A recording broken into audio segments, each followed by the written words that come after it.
What's up, guys? Spin Firearms here. Smith & Wesson SD9 2.0 4-inch barrel, 16+1 capacity. It has a new flat face trigger, awesome texturing around the whole entire handgun. I don't know if you can see that. Awesome texturing on the side and stippling job. On the rear, you have these micro pyramids or something. Really nice traction. It's also in the front of the grip. Awesome color combination. I love the stainless steel.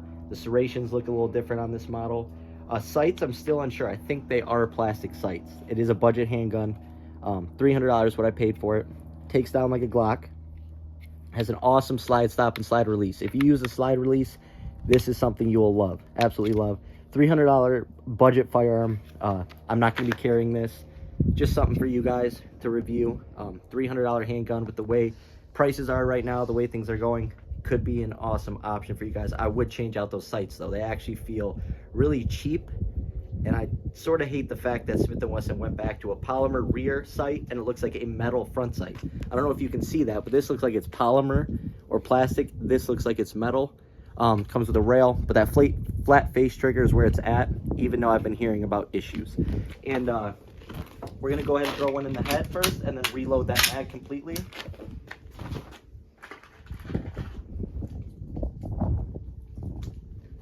Let's see how hard it is to load with the easy, no problem. Now, what people have been saying is this handgun's been having issues, especially with the trigger group. When I first pulled it out of the box, was messing around with the slide, had some slide drag. When I first was messing around with the trigger, it also had like a rubbing feeling to it. If you guys know what I'm talking about, if you've ever had a firearm where the trigger just doesn't feel right, this is exactly how it feels on this handgun. But I haven't live fired it yet, so let's go ahead and shoot. We'll start with center, or maybe I'll go for number two. Let's go number two.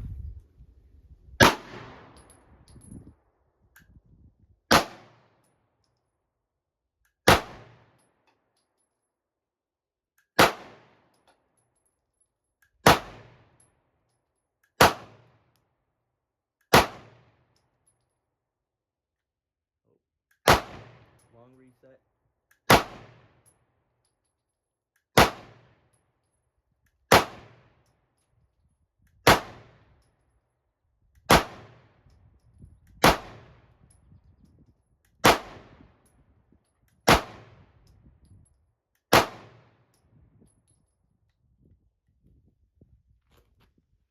Recoil control is pretty nice. The reset is long. These Smith & Wesson triggers are funky in a way. Like, I like the CSX, I like the Shield Plus, I like this, but it just feels like there's something off with the trigger on this one. The CSX people complain about the false reset. Shield Plus is a little bit of a false reset. This has some like drag going on to it. But let's go ahead and take a look at the target.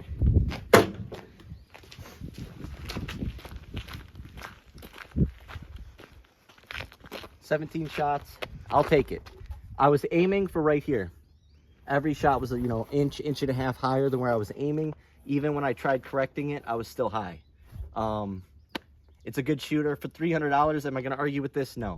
Self-defense encounter, every shot is working. This is a human target. What people forget is, when you see people on YouTube shooting steel, if the steel's this wide, this big, every time they hit, it sounds good, but you might not be hitting like this. So that's why I like small targets. The smaller targets, the more likely you are to want to place them in the target. If I'm shooting at this and I hit here and here, you're like, okay, I hit the target. But when you're becoming a better shooter, you want to focus on groupings like this. Obviously, that'll make you better off in self-defense. But pretty good handgun, nothing against it. For $300, if that's what you have, $300. I sort of like the Stoeger STR 9C a little bit better, but not a bad choice at all. Thanks for watching.